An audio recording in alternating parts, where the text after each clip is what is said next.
Hello students, कैसे हैं आप सब लोग। उम्मीद करता हूँ सब लोग अच्छे होंगे। तो मैं आज आप लोगों को लेके आया हूँ प्रोबेबिलिटी क्लास 12th मैथमेटिक्स का एक बहुत खूबसूरत सा चैप्टर। क्वेश्चंस हैं हमारे पास एमसीक्यूज, और जो एमसीक्यूज हैं इनमें से कुछ एमसीक्यूज हमारे प्रीवियस ईयर क्वेश्चंस पेपर्स में आए हुए हैं और कुछ जो हैं एक्सपेक्टेड हैं बोर्ड एग्जामिनेशन में आने के लिए। तो स्टार्ट करते हैं क्वेश्चन नंबर फर्स्ट से। बोल रहा है, A problem in mathematics is given to three students whose chances of solving it are 1 by 2, 1 by 3 and 1 by 4 respectively if the events of their solving the problems are independent. Students, ये क्या है? ये जो event है ये independent event है। साफ साफ बोल दिया यहाँ पे कि इवेंट क्या है? इंडिपेंडेंट। वर्ड आ रखा ना इंडिपेंडेंट, मतलब इवेंट क्या है? इंडिपेंडेंट है। Then the probability that the problem will be solved, कि प्रॉब्लम सॉल्व हो जाए, प्रॉब्लम सॉल्व हो जाए उसकी प्रोबेबिलिटी क्या होगी।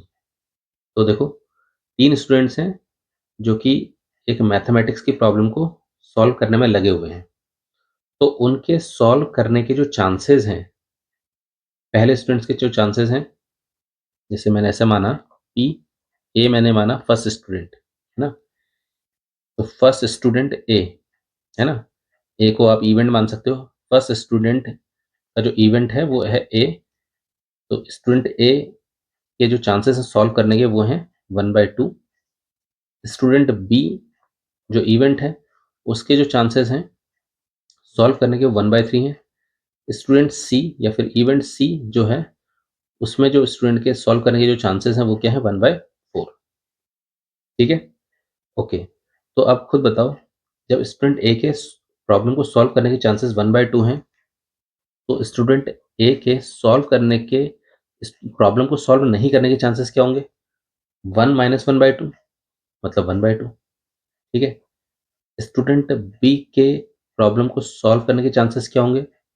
1 - 1/3, दैट मीन्स 2/3। स्टूडेंट सी के प्रॉब्लम को सॉल्व नहीं करने के चांसेस क्या होंगे? 1 - 1/4, दैट मीन्स 3/4। तो पहली वाली जो सीरीज है ये क्या है? सॉल्व करने के चांसेस हैं तीनों स्टूडेंट के। और दूसरी वाली जो सीरीज लिखी है मैंने, उन्हीं स्टूडेंट के प्रॉब्लम को सॉल्व नहीं करने के चांसेस या फिर प्रोबेबिलिटी। क्लियर है? अब हमसे पूछ रहा है कि प्रॉब्लम सॉल्व हो जाए। तो सबसे पहले प्रॉब्लम सॉल्व हो जाए तो देखो, सबसे पहले मैं यहाँ पे क्या निकाल रहा हूँ? प्रोबेबिलिटी निकाल रहा हूँ कि ए भी सॉल्व ना कर पाए प्रॉब्लम को, इंटरसेक्शन बी भी सॉल्व ना कर पाए, इंटरसेक्शन सी भी सॉल्व ना कर पाए।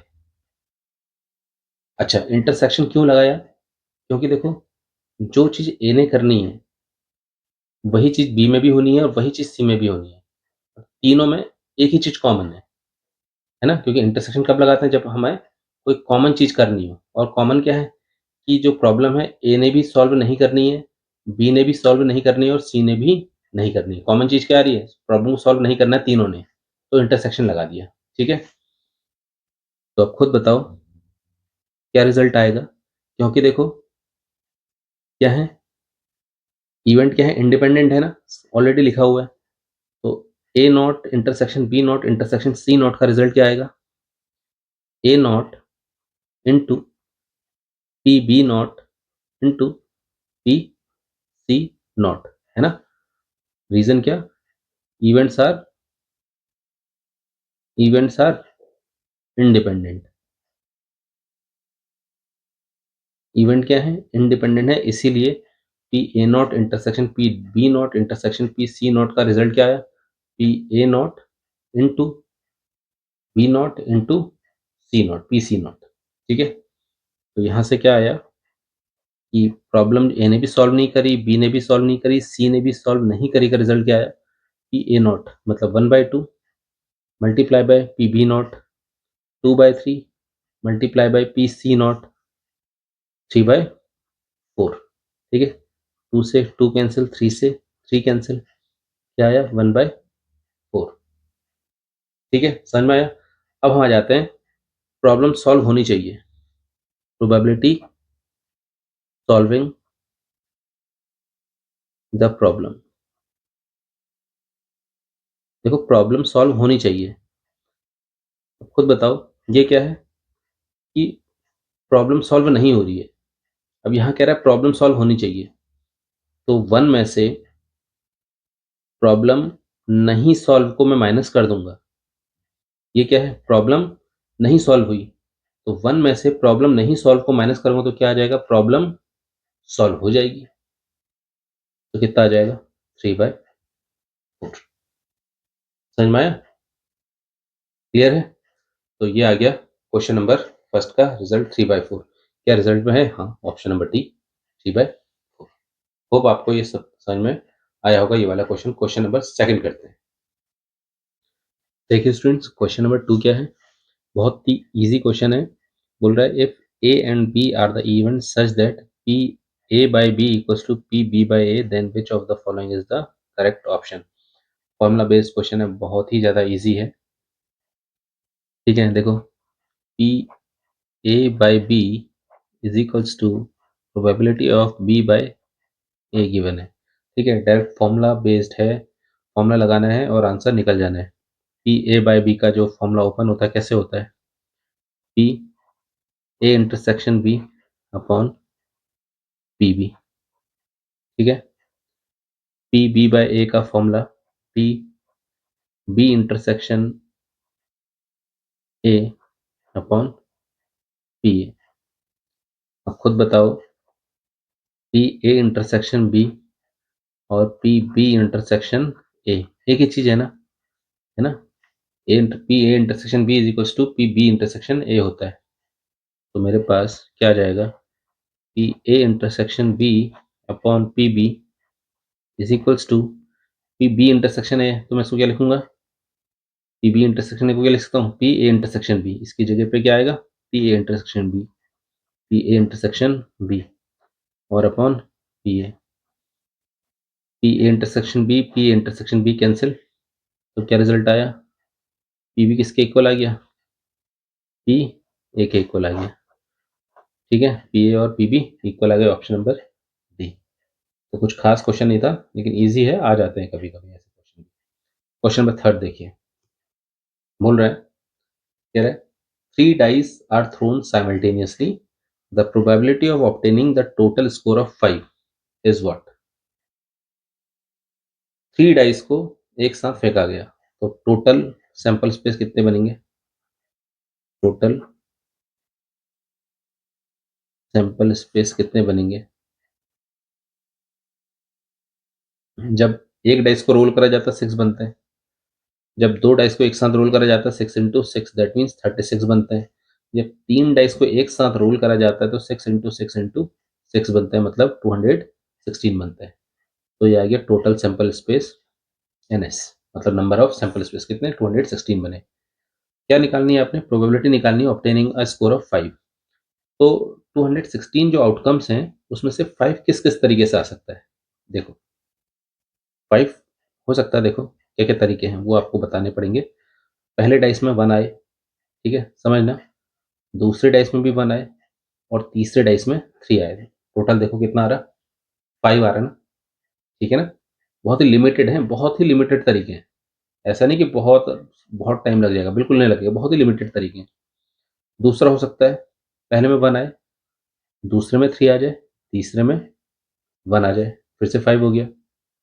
हो सकता है पहले में 3 आ जाए, दूसरे में 1 आ जाए और तीसरे में भी 1 आ जाए। ठीक है, तो ये तरीका है। एक तरीका और है, हो सकता है पहले में 2 आ जाए, दूसरे में 2 आ जाए, तीसरे में 1 आ जाए। टोटल तो अभी भी तो 5 आ रहा है। ठीक है, हो सकता है पहले में 2 आ जाए, दूसरे में 1 आ जाए और तीसरे में 2 आ जाए। मतलब इन्हीं को अरेंज कर रहा हूँ मैं। ठीक है ना? ऐसे ही अब 2 को फिर से अरेंज कर लो। हो सकता है 1 को आगे लिख दो, पहले में 1 आ जाए, बाद में 2 आ जाए, फिर 2 आ जाए। कुछ नहीं करा, इन्हीं को अरेंज करा है। ठीक है, तो अब ऐसा कोई और नंबर है जिससे कि 5 आ जाए? नहीं है। कोई और नंबर हो ही नहीं सकता जिससे 5 आ जाए, है ना? ज़्यादा ही आएगा या फिर कम आएगा। तो टोटल कितने वेज हो गए? कितने आउटकम्स हो गए टोटल? 6 हो गए। 1 2 3 4 5 6। तो probability of obtaining total of total of 5 score, the total of 5 score ऐसे लिखते हैं मैंने। कितना? 6/216। ठीक है, डिवाइड कर लो। 6 6 1 6, 6 36 216 होता है, और आंसर क्या आया? 1/36। ठीक है, तो option B is the correct option. ठीक है, क्वेश्चन नंबर 4 करते हैं। क्वेश्चन नंबर 4 करते हैं स्टूडेंट्स। अब ये क्वेश्चन 4th बोर्ड एग्जामिनेशन में आया हुआ है, बहुत इंपॉर्टेंट क्वेश्चन। ठीक है, तो क्वेश्चन नंबर 4 ये जो है 2024 बोर्ड एग्जामिनेशन में आया हुआ है। तो देखो क्या है question. The probability distribution of a random variable x. Random variable क्या है? एक्स है। एक प्रोबेबिलिटी डिस्ट्रीब्यूशन टेबल आपको बना के दे रखी है। एक्स क्या क्या वैल्यूज एक्सेप्ट कर सकता है? 0 1 2 3 एंड 4। पी एक्स क्या है? जब प्रोबेबिलिटी में पी एक्स की जगह, इस एक्स की जगह 0 रख रहे हैं तो क्या रिजल्ट आ रहा है? 0.1 आ रहा है। जब पी एक्स की जगह 1 रख रहे हैं तो आंसर क्या आ रहा है? के आ रहा है। एक्स की जगह 2 रख रहे हैं तो आंसर क्या आ रहा है? 2 के आ रहा है। एक्स की जगह 3 रख रहे हैं तो आंसर क्या आ रहा है? के आ रहा है। और इस एक्स की जगह 4 रख रहे हैं तो आंसर क्या आ रहा है? 0.1 आ रहा है। समझ में? ये कांस्टेंट है। The probability that the random variable X takes the value 2।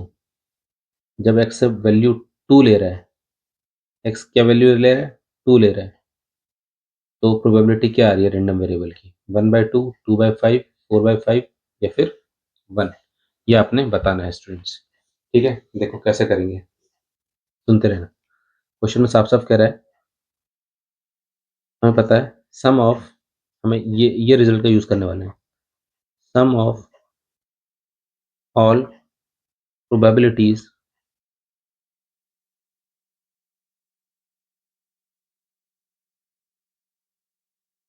Of a random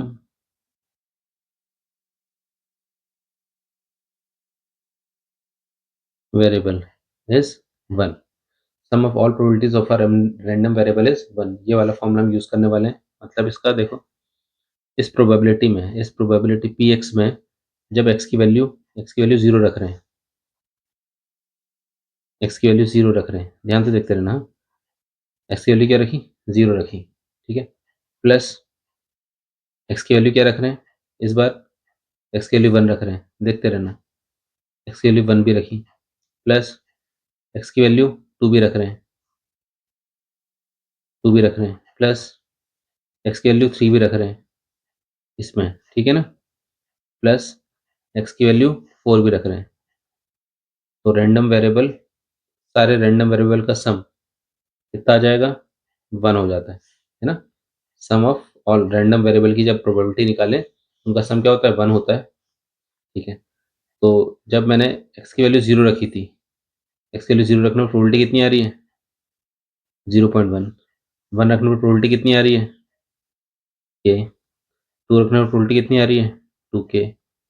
3 रखने पर प्रोबेबिलिटी कितनी आ रही है? के। 4 रखने पर प्रोबेबिलिटी कितनी आ रही है? 0.1 इक्वल्स टू 1। ठीक है, ऐड कर लो स्टूडेंट्स। ये कितना के 2 और ये 4 के, प्लस 0.2 इज इक्वल्स टू 1। तो 4 की वैल्यू क्या आ गई? 1 माइनस 0.2। तो 4 की वैल्यू क्या आ गई? 0.8, है ना? तो यहाँ से स्टूडेंट्स यहाँ पे यूज़ कर लेते हैं। यहाँ से के की वैल्यू क्या आ गई? 0.8/4। पॉइंट हटाया, 0 बढ़ाया, कितना आया? 1/5। ये के की वैल्यू आ गई। ठीक है, फिलहाल मुझे के की वैल्यू नहीं निकालनी है, मुझे क्या निकालना है? The probability that the random variable X takes value 2। Random variable X क्या ले रहा है? 2 वैल्यू एक्सेप्ट कर रहा है। रैंडम वेरिएबल एक्स कितनी वैल्यू एक्सेप्ट कर रहा है? रैंडम वेरिएबल कौन है? एक्स है ना? कितनी वैल्यू एक्सेप्ट कर रहा है? कितनी वैल्यू एक्सेप्ट कर रहा है? 2 कर रहा है। तो कह रहे जब random variable X 2 value accept कर रहा है तो प्रोबेबिलिटी कितनी होगी? प्रोबेबिलिटी में प्रोबेबिलिटी में एक्स कितनी वैल्यू, क्या वैल्यू एक्सेप्ट कर रहा है? 2 कर रहा है, 2 कर रहा है। ठीक है, तो प्रोबेबिलिटी में जब x 2 वैल्यू एक्सेप्ट कर रहा है तो रिजल्ट क्या आ रहा है? जब 2 वैल्यू एक्सेप्ट करेगा तो क्या रिजल्ट आ रहा है? 2 क्या आता है हमें पता है, ठीक है? ओके, तो प्रोबेबिलिटी जब 2 एक्सेप्ट कर रहा है तो रिजल्ट क्या आता है? 2 के, 2 इंटू के की वैल्यू कितनी निकाली थी हमने? 1/5। तो probability of when x accept 2, जब x 2 वैल्यू एक्सेप्ट कर रहा है तो प्रोबेबिलिटी कितनी आ गई? 2/5, ठीक है? जब x 2 वैल्यू एक्सेप्ट कर रहा है तो प्रोबेबिलिटी कितनी आ रही है? 2/5। 2/5 है ऑप्शन में, हाँ, ठीक है? Option B is the correct option. समझ में आया ऐसे करा? ठीक है स्टूडेंट्स, करते क्वेश्चन नंबर 5। क्वेश्चन नंबर 5 देखिए स्टूडेंट्स क्या है। 3 persons A, B, C fires a target in turn starting with A. The probability of hitting the target are 0.4, 0.3 and 0.2 respectively. The probability of 2 hit is, क्या कह रहा है? Probability of A hit the target, person A hit कर रहा है target को, target के hit करने की प्रोबेबिलिटी 0.4 है। बी पर्सन के हिट करने की प्रोबेबिलिटी जो है 0.3 है। सी पर्सन के हिट करने की जो प्रोबेबिलिटी है वो देखिए 0.2, ठीक है? तो कह रहा है एग्जैक्टली 2 हिट करें, द प्रोबेबिलिटी ऑफ 2 हिट्स, ठीक, 2 हिट करनी है, 2 ने हिट करना है, 2 के हिट करने की प्रोबेबिलिटी क्या होगी वो निकालनी है। तो ए के हिट करने की तो 0.4 है, तो ए के नहीं हिट करने की कितनी हो जाएगी बताओ? 1 माइनस 0.4 दैट मीन्स 0.6। बी के नहीं हिट करने की प्रोबेबिलिटी कितनी हो जाएगी? 1 माइनस 0.3 दैट मीन्स 0.6, 0.7 सॉरी, 0.7, ठीक है? सी के नहीं हिट करने की प्रोबेबिलिटी कितनी हो जाएगी? 1 माइनस 0.2 दैट मीन्स 0.8, ठीक है? तो अब हमसे क्या कह रहा है? 2 ने हिट करना है, वो ए बी भी हिट कर सकते हैं, बी सी भी हिट कर सकते हैं, वो ए सी भी हिट कर सकते हैं, केवल 2 ने ही हिट करना है। प्रोबेबिलिटी ऑफ 2 हिट, 2 हिट्स, है ना? एनी 2 हिट्स या 2 हिट्स जो भी है। देखो 2 ने हिट करना है, कैसे करेंगे? मैंने माना ए हिट कर रहा है, बी भी हिट कर रहा है, ए हिट कर रहा है, बी भी हिट कर रहा है, तो सी को हिट नहीं करना पड़ेगा। समझ में आया? अच्छा, क्वेश्चन ये है कि सर ये तीनों के बीचों में आपने इंटू क्यों लगाया? कैसे पता लग रहा है इंडिपेंडेंट इवेंट? देखो इंटू कब लगता है? जब इंडिपेंडेंट इवेंट होता है। अब खुद ही बताओ, जब ए हिट कर रहा है तो उससे अगर ए हिट टारगेट को हिट करता है तो इससे इसकी हिटिंग पे फर्क पड़ेगा? नहीं पड़ेगा, क्योंकि ये तो अपना खुद ही हिट करेगा ना। ये हिट कर रहा है, इससे इस पे थोड़ी फर्क पड़ेगा कि इसने हिट कर दिया तो ये हिट कर रहा है तो ये भी हिट करेगा, ऐसा तो नहीं है ना। और अगर बी हिट करता है तो इससे सी की हिटिंग पे फर्क थोड़ी पड़ेगा। तो इसका मतलब है ये आपस में तीनों क्या है? इंडिपेंडेंट है। और इंडिपेंडेंट इवेंट में क्या होता है? बीच में मल्टीप्लाई आता है ना? तो पी ए इंटू पी, मतलब इसने हिट करा, इसने हिट करा, सी ने हिट नहीं करा, क्योंकि दो ने हिट करना है, ये दोनों करा। ए बी ने तो हिट कर दिया। अब क्या करूंगा? मैंने ऐसा माना कि ए हिट नहीं कर रहा है। अब एक ए हिट नहीं कर रहा है, एक ने नहीं करा, तो दो ने तो करना पड़ेगा, बी को भी हिट करना पड़ेगा और सी को भी हिट करना पड़ेगा। थर्ड क्या? ए हिट कर रहा है, बी हिट नहीं कर रहा है और सी हिट कर रहा है। यहाँ पे भी देखो दोनों हिट कर रखा है, ए और सी ने, बी ने नहीं करा है। देखो एक बार सी ने नहीं करा, एक बार यहाँ ए ने नहीं करा, एक बार बी ने नहीं करा। यूज कर लिए मैंने सारे, है ना? इसमें भी देखो क्या हो रहा है, दो ही हिट कर रहे हैं, इसमें भी दो ही हिट कर रहे हैं, इसमें भी ये दो ही हिट कर रहे हैं, ठीक है ना? ओके, तो रिजल्ट क्या आया? पी ए की वैल्यू क्या है? 0.6 इंटू पी बी की वैल्यू कितनी है? अच्छा, पी ए की वैल्यू कितनी है? 0.4 है, ए नॉट की लिख दी थी मैंने। पी बी की वैल्यू क्या है? 0.3 है।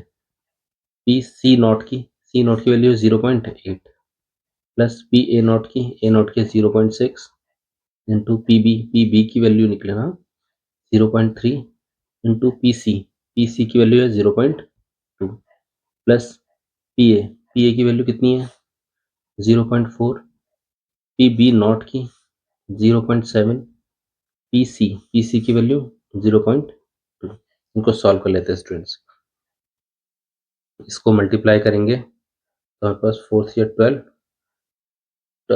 12 8 जा 96, मतलब 0.3 है ना, 0.096 प्लस 6 3 जा 18, 6 3 जा 18, 18 2 जा 36, 36 ये कितना आ जाएगा 0.036। ओके, 7 4 28, 28 2 जा 56, मतलब 0.056। ठीक है, इन तीनों को अगर हम ऐड करेंगे तो कितना आ जाएगा, ये 8, और यहाँ हमारे पास एक कैरी, और ये भी 8, और ये 1.0 है। कोई ऐसा ऑप्शन में, हाँ, ऑप्शन नंबर सी। ठीक है स्टूडेंट्स, ये आ गया हमारे पास any two hits the result. ठीक है, थैंक यू सो मच। अच्छा, ये मेरे पास जो हमने आपको बताया ये है प्रोबेबिलिटी का पार्ट 1। अब मैं पार्ट 2 बहुत जल्द ही नेक्स्ट डे अपलोड करूँगा। ठीक है, उसमें और अच्छे क्वेश्चंस होंगे। Thank you.